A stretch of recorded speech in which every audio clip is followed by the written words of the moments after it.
सभी दर्शकों से जय श्री राम, वंदे मातरम। दोस्तों, हम इस वक्त आपको सबसे बड़ी जो कवरेज दिखा रहे हैं। दरअसल अजमेर जिले की पीसांगन उपखंड है और यहाँ पे जो उप स्वास्थ्य केंद्र है शिवपुरा का, हमने आज यहाँ के हालचाल जानने के लिए और आपको कुछ विशेष तौर से अपडेट देने जा रहे हैं, क्योंकि वर्तमान में यहाँ जो संस्था की मीटिंग चल रही है, हम आपको हर एक चीज से रूबरू कराने जा रहे हैं। तो आप सभी से दर्शकों से ये अपील करते हैं कि आप हर चीज से अपडेट रहें। अभी थोड़ी देर में आपको संस्था की और जो हमारा अधिकारीगण है और वैक्सीनेशन को लेकर राजस्थान सरकार की और भारत सरकार की जो हर जो योजना है जो ग्रामीणों तक पहुंचने की और जो सरकार का जो मुख्य लक्ष्य है वो कैसा पूरा हो रहा है और कैसा आपके सामने चल रहा है। चलो हम देखते हैं आपकी लाइव ग्राउंड रिपोर्ट से।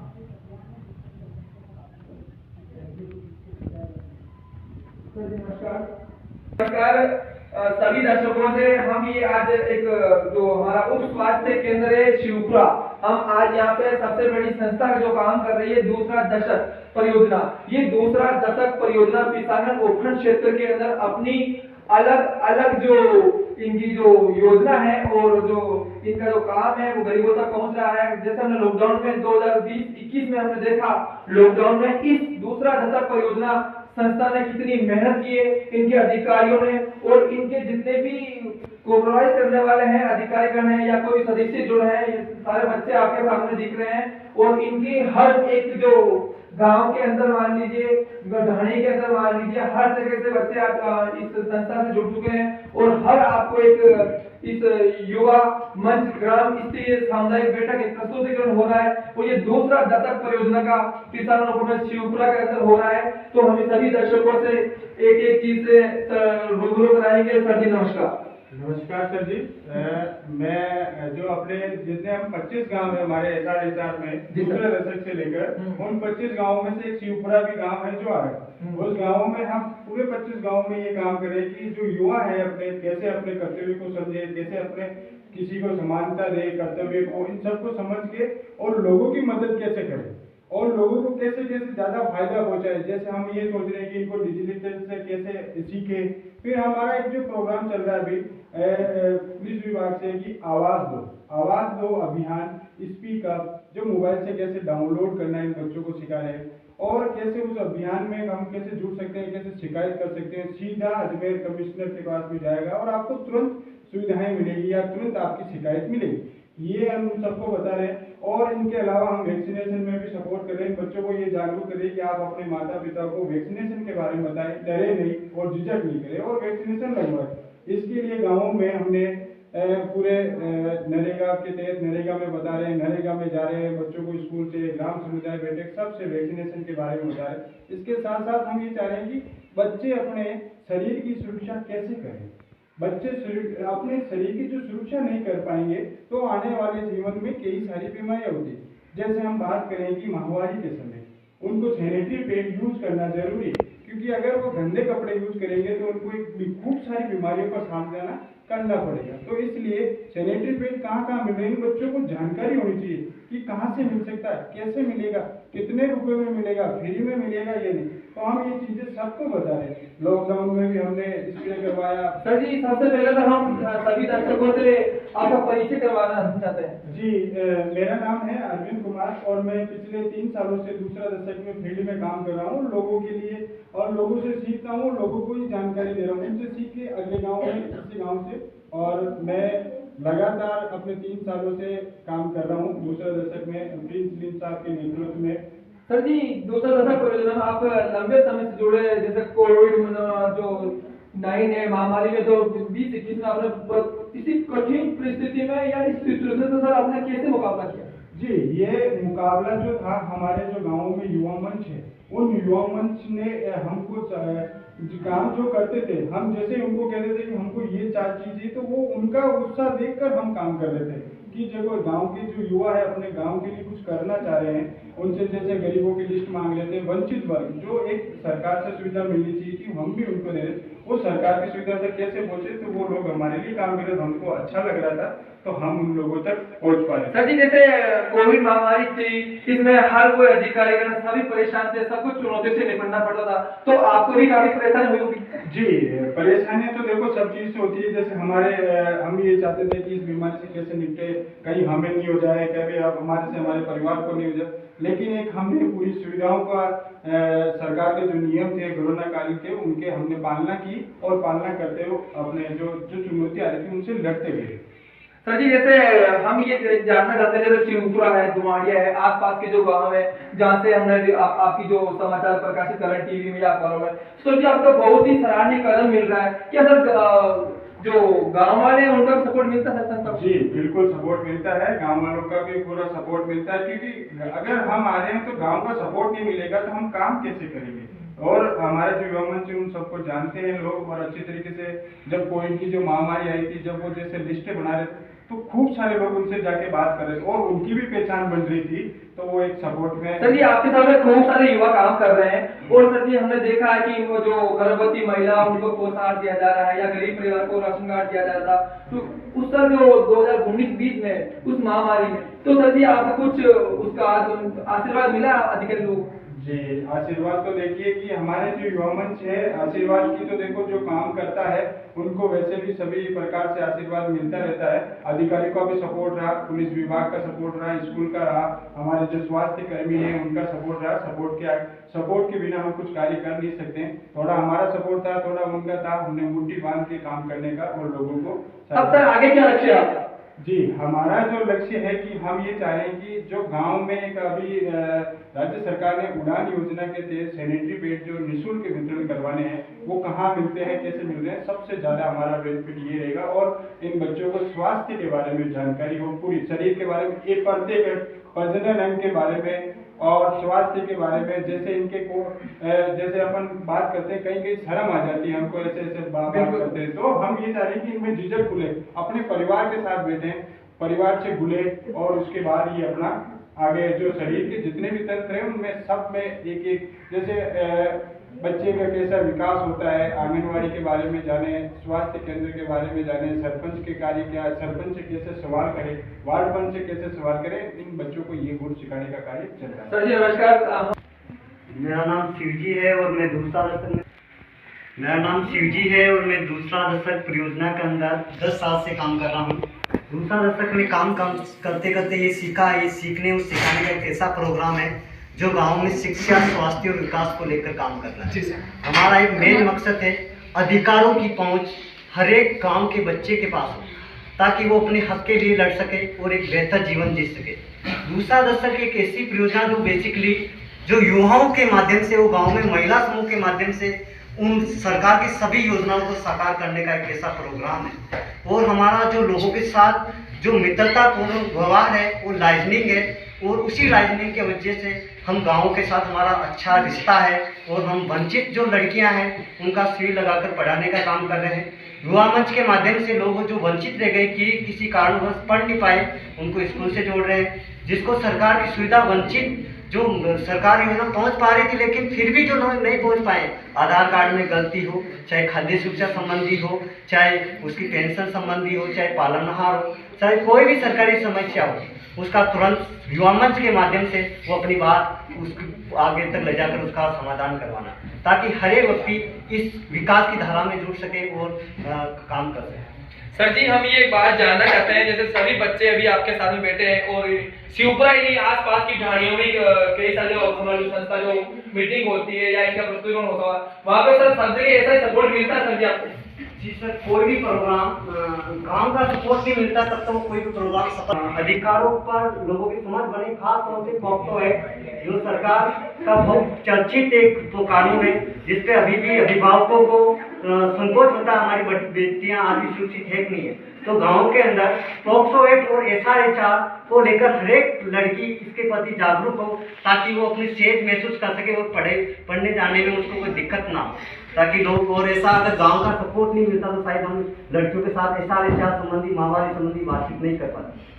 सर जी, जैसे हम आपकी जो कोविड-19 जो 2020-21 में इस विकट परिस्थिति में सर जी आप कितनी परेशानी का सामना हुआ सर जी? देखो, परेशानी एक ऐसी चीज है कि हर गांव में परेशानी तो आती है, लेकिन खास तौर से हमारा गांव के अंदर मुआवजा इतना मजबूत था कि उनके माँ बाप और हम प्रत्यक्ष रूप से जुड़े हुए थे, गरीब लोगों से भी और सब लोगों से हमारी राजनीति अच्छी थी। क्योंकि जब गांव के लोग हमारा सपोर्ट कर रहे हैं तो कोई भी योजना ऐसी नहीं होती जब गांव का लोग सपोर्ट करें और वो योजनाएं सफल हो जाए।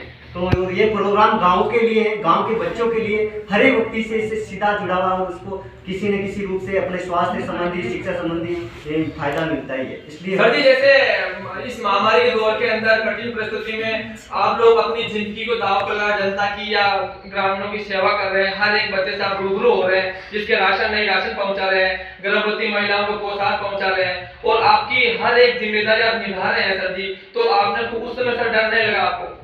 जी सर, मैं ये बताना चाह रहा हूँ कि गांव में हमारी जरूरत थी उस वक्त और हमें ये लग रहा था कि अगर अभी संकट में इन लोगों को साथ नहीं दिया तो फिर बड़े बड़े बातें करने का क्या मतलब। अभी जरूरत है हम लोगों को सबको मिलकर इस महामारी को दूर करना था। उल्टा हमें उत्साह मिल रहा था कि हम किसी गरीब के साथ उसका बेहतर जीवन बनाने में हम उनका सपोर्ट करें। वो जिसको 2 वक्त की रोटी नहीं मिल रही है तो उनको संस्था की तरफ से जो भी सामान मिल रहा था उन तक पहुँचाने की कोशिश करें ताकि देश का भविष्य कहीं उनको उत्साह ना हो, निरुत्साह ना हो, उसको सामने ये परिस्थिति नहीं आ जाएगा आज हमारे पास कोई नहीं है, आज अब हमारा क्या होगा, उम्मीद खत्म नहीं हो जाए। हमने उनकी उम्मीद बढ़ाने के लिए उनको एक नई दिशा देने का काम किया और यही वक्त था कि उनके साथ जुड़कर काम करने का। तब उन लोगों को लगता है कि आज ये हमारे लिए है तो आज संकट में हमारे साथ आए तो अब हम भी उनके साथ जुड़कर क्यों नहीं हम इनकी सारी जो हमारे गाँव में जो समस्या है उनको दूर कर सकें। सर जी, जैसे हमारे जो आंगनबाड़ी केंद्र के जो अधिकारीगण हैं, जो महिलाएं हैं, जो यहाँ पे ड्यूटी दे रहे हैं, इनका सपोर्ट मिलता था सर जी? हर एक विभाग का सपोर्ट मिल रहा है और सबको लग रहा है कि यार हम सबको पता है दूसरा दशक अपने लिए काम नहीं कर रहा, बेसिकली ये वंचित वर्ग के लिए काम कर रहा है और वंचित वर्ग के अंदर सब लोगों ने दूसरा दशक को काफी लंबे समय से जान रहे हैं और उनके काम को भी जान रहे हैं। तो ये बेसिकली और ये सबका काम है, ये ऐसा सबको ही मानना है और आंगनबाड़ी वाले भी यही मानते हैं कि ये कि अपना काम इसको और बेहतर कैसे बना सकते हैं, इसलिए सभी सरकारी लोग इससे जुड़े हुए। सर जी, जैसे अभी बच्चे खड़े हैं, हालांकि महामारी तो खत्म तो हुई नहीं है, किसी ने सरकार आशंका जता रही है तीसरी लहर आ सकती है, तो सर इसके लिए आप इनके परिवार वालों को क्या संदेश देना चाहते हैं? हम ये कहना चाहते कि महामारी खत्म नहीं हुई, ये चलती रहेगी। हमें इस महामारी को की तरह संघर्ष करके अपना काम चालू रखना पड़ेगा। क्यों, महामारी तो रहेगी लेकिन महामारी के साथ जीना सीखना है हमें, महामारी के साथ अपना महामारी के साथ जीवन यापन करना और इससे संघर्ष करना रहेगा। क्योंकि महामारी खत्म नहीं होने वाली है, केवल उसका रूप परिवर्तन होगा, वायरस चेंज हो सकता है, लेकिन हमें इससे बचकर रहने में ही फायदा है। वो जागरूकता ही सबसे बड़ी इलाज है इसका। सर जी, आपके बारे में और क्या लक्ष्य है आपका? हमारा एक ही लक्ष्य है अभी तक, हर एक गांव का बच्चा 12वीं तक पढ़े और जो भी वो स्वास्थ्य के प्रति जागरूक हो। शिक्षा और स्वास्थ्य अगर व्यक्ति जागरूक है तो डेफिनेटली गांव के अंदर एक अलग पहचान होगी। हमारा एक ही मतलब है कि गांव के लोग बाहर निकल के आए, क्योंकि गांव के अंदर हिंदुस्तान पूरा गांव में बसता है, तो क्यों नहीं हम इस गांव के लोगों को मजबूत बनाएं ताकि ये जो लोगों का जो पलायन है वो रुक सके। गांव के अंदर बहुत सारे रोजगार के साधन है, बेरोजगारी की समस्या गांव के द्वारा ही खत्म की जा सकती है। तो जब गांव के बच्चे पढ़ लिख के आगे बढ़ेंगे तो निस्संदेह भ्रष्टाचार कम होगा और लोगों तक सारी चीजें पहुंच सकेंगी। तो सभी दर्शकों से हम ही आपको ये रूबरू करा देते हैं कि अभी दूसरा दशक के अधिकारियों से हमने बात की और कुछ बच्चों से भी हम बात कराएंगे। अभी फिलहाल हम जो आंगनबाड़ी कार्यकर्ता जी है वो हम उससे बात कर लेते हैं। जय बधाई साहब। मैं सुजी भैया को बहुत बहुत धन्यवाद देना चाहती हूँ कि बहुत मेहनत करते हैं, बहुत समझाते हैं और हमारी लड़की की हमारे घरवाला बीमार हो गई, उसने छोड़ गई पढ़ नहीं पाई, तो घर पे आके मुझे समझाया भाई आपकी लड़की पढ़ाओ, तुम्हें माइनस डाल ली दूसरा रस्ते में लेके लेना। तो उसका काम ऐसे था, वो बीमार हो गई तो वो पढ़ते नहीं पाई, पढ़ी थोड़ी बहुत होशियार बहुत हो गई, बहुत अच्छी शिक्षा दी है। बहुत बहुत धन्यवाद। तो हम तो पहले तो आपका परिचय जानना चाहते हैं, क्या नाम है? हमारा नाम छोटी देवी है, आंगनबाड़ी में सहायक हूँ। अच्छा छोटी जी, मैडम जी हम आपसे ये बात जानना चाहते हैं कि जैसे महामारी चली थी, आप भी घर घर गए थे, आपको बड़ी परेशानी का सामना करना पड़ा था, उस समय आपने कितनी चुनौती से लड़कर मुकाबला किया? बहुत चुनौती की मैंने, मैंने भी लड़ते लड़ते एक बार मैंने बुखार में बहुत मजबूत है इससे मुझे बुखार गई तो मैंने उनका सामना किया फिर भी जैसे घूमते रहिए समझाते रहिए मैं काफी करीब लोग थे मैं ड्यूटी खत्म करवा दिया लेकिन हमको बच्चा भी है वो मन में से नहीं गया हमें बहुत बहुत धन्यवाद है दिया है ये करवाया। अच्छा, कमला मैडम को कितना सपोर्ट मिलता है? उसको मिलता है वो मुझे बोलती है वो करो जैसे मैं करती हूँ। अच्छा, अब जैसे बच्चे आ रहे हैं स्कूल के अंदर तो इनके घर वाले किस किस चीज के लिए ध्यान रखें, उनके लिए क्या कहना चाहेंगे?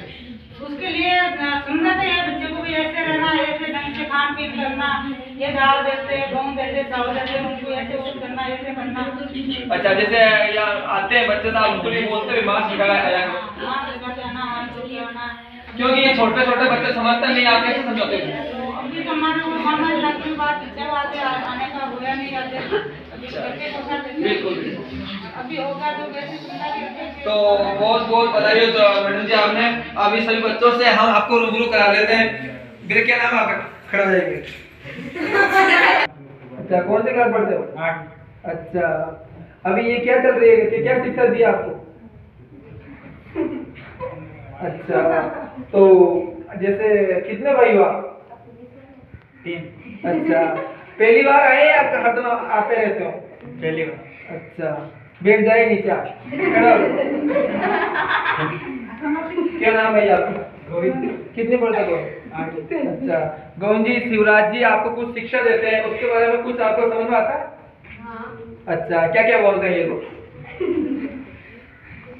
नहीं, आपके बारे में कुछ जैसे महामारी के लिए मास्क लगा कर आना चाहिए, हर जगह चुनौती से निपटना रहना चाहिए, इसके लिए आपको शिक्षा दे रहे हैं, उसके लिए आपने कुछ धन्यवाद देना चाहेंगे आप? आपकी आपकी जो अधिकारी हैं उनके लिए धन्यवाद देना चाहेंगे आप? चलो नरेंद्र, तू छोटा भाई के डरने की कोई बात नहीं है, क्योंकि रास्तों की रशी हिंदुस्तान नहीं है।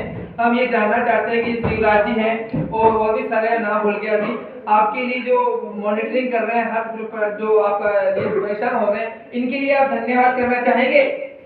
अच्छा, क्या बोलना चाहेंगे इनके लिए? अच्छा, तो सभी दर्शकों से हम करा देते हैं क्योंकि छोटे छोटे बच्चे हैं और दरअसल क्या होता है कैमरे के ऊपर हर कोई मतलब जो थोड़ा बोलने के लिए हिचकिचाता है और हम सभी बच्चों से बेटियों से बात करते हैं। बेटा खड़ो हो जा, एक मिनट।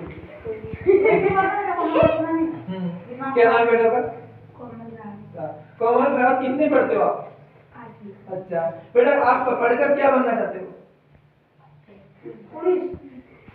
आप थोड़ा कर करके आपकी नौकरी लग के आपके मम्मी पापा के सपनों को पूरा करना है या नहीं करना? अच्छा, इसके लिए आप घर का भी काम करते हो या घर पे पढ़ाई करते हो? अच्छा, कितने बहन भाई हो आप? 4। अच्छा, तो मैं ये जानना चाहता हूँ बेटा, जैसे आप यहाँ से जाते हो घर पे कौन सा काम करते हो? खेती का भी काम करते हो? हाँ, खेती का भी काम करते हैं, भिंडियाँ भी तोड़ते हैं। अच्छा, जैसे आपके भाई है तो आपको पढ़ाने का उसका सपोर्ट मिलता है आपको? नहीं, आपका मन नहीं करता हमारे को IAS अधिकारी बनना है, डॉक्टर बनना, राष्ट्र सेवा में समर्पित होना? शिवराज जी इनके लिए रात दिन मेहनत कर रहे हैं, सर भी मेहनत कर रहे हैं, तो बेटा आपको भी थोड़ी लागत करनी पड़ेगी।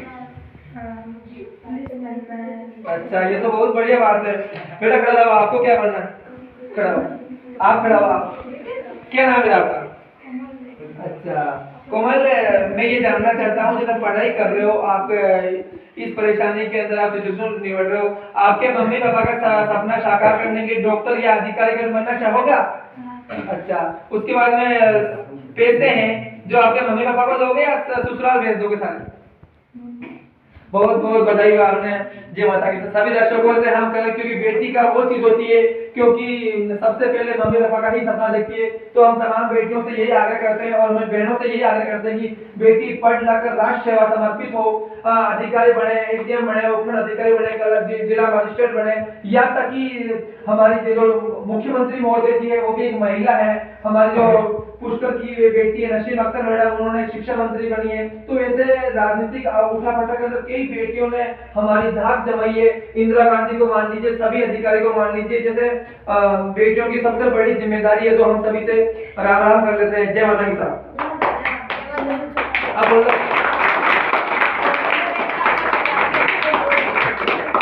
तो सभी भाई ने राम राम और फिर मिलेंगे अगले एपिसोड के अंदर।